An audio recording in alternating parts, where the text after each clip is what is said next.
Salam, hörmətli dövlət qulluqçuları. Bugün Azərbaycan dili qaydasından təkmənalı və çoxmənalı sözlərin izahına baxarıq. Gəlin baxaq, təkmənalı və çoxmənalı sözlər nəyə deyilir və onlar necə ayırd edilir?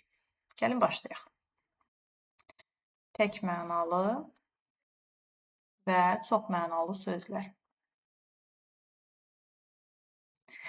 İlk əvvəl qeyd edeyim ki, təkmənalı sözlər yalnız bir leksik mənası olan və məcazi mənada işlənə bilməyən sözlərə deyilir. Misal üçün mən desəm ki, stəkan sözü.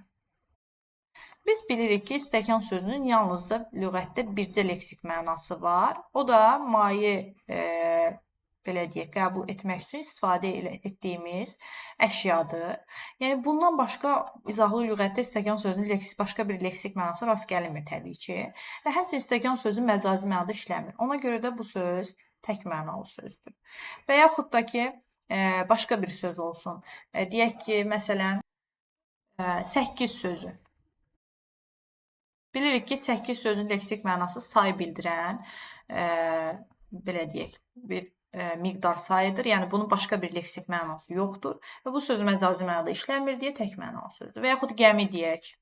Gəmi sözünün leksik mənası bircə dənədir, bildiyimiz.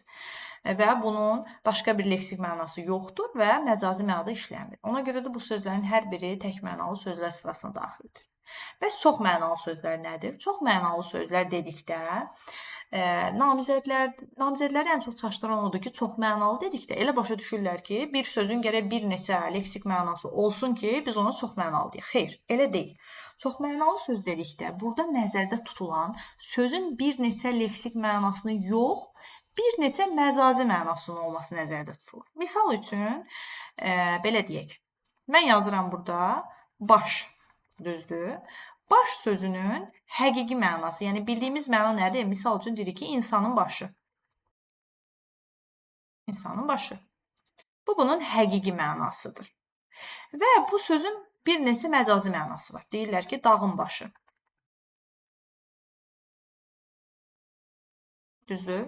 Artıq dağın başı dedikdə, burada məcazilik yaranır. Əgər söz məcazi mənada işlənə bildisə, artıq avtomatik bilin ki, bu söz çox mənalı sözdür. Və yaxud da ki, deyək ki, qol sözü. İnsanın qolu.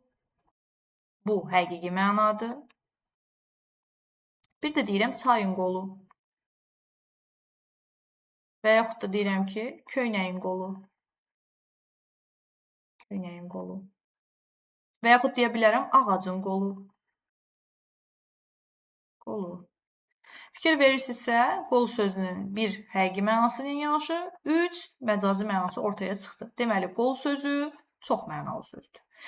Təkrar edirik, çox mənalı söz dedikdə, elə başa düşməyin ki, burada sözün bir neçə leksik mənasının olduğu nəzərdə tutulur. Xeyr, çox mənalı dedikdə, sözün bir neçə məcazi mənasının olmağı nəzərdə tutulur. Bunu bildikdən sonra artıq çətinlik olmayacaq. Daha bir nümunə göstərək. Misal üçün deyək ki, məsələn, saymaq sözü. Saymaq feili çox mənalı feildir. Nəyə görə? Bir deyirəm ki, məsələn, mən 5-ə qədər saydım. Bir də deyirəm ki, mən dostum əlini bugün heç saymadım. Yəni, hörmət qoymamaq mənasında. Görürsünüz, dostum əlini saymadım deyəndə bu artıq məcazi məna olur. Amma 5-ə qədər saymaq bu həqiqidir. Görürsünüz, sözün həqiqi mənasına yanaşı bir də məcazi mənası var. Demək ki, saymaq feili çox mənalı sözlər sırasına daxildir. Bu qədər. Daha çox dərs izahı üçün kanalımızı izləyin, bizə abunə olun və şərh yazmağı unutmayın. Hələlik.